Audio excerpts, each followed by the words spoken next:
Schedule tribes जे आहेत, आदिवासी जाती जमाती आहेत, तर त्या आदिवासी जाती जमातींना हिंदू विवाह कायदा 1955 ॲप्लिकेबल होत नाही.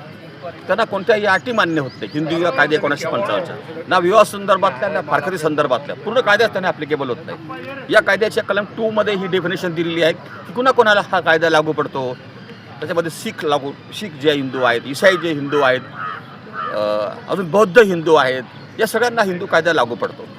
पण जे आदिवासी आहेत त्यांना हा कायदा लागू पडत नाही. असंच एक प्रकरण झालं होतं. त्यामध्ये छत्तीसगडच्या न्यायालयाने खूप महत्त्वपूर्ण निर्णय दिलेला आहे.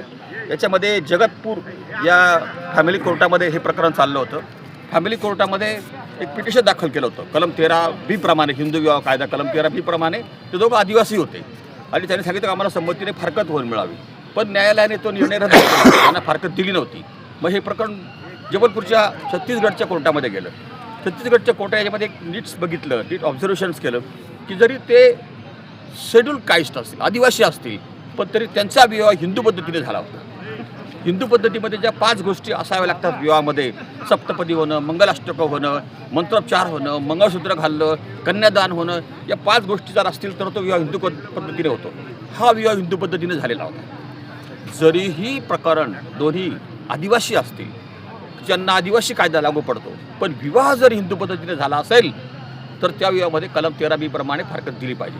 असा खूप महत्त्वपूर्ण निर्णय कोर्टाने दिलेला आहे आणि ह्या निर्णयाची आता खूप लॉंग लाईफ इफेक्ट होणार आहे.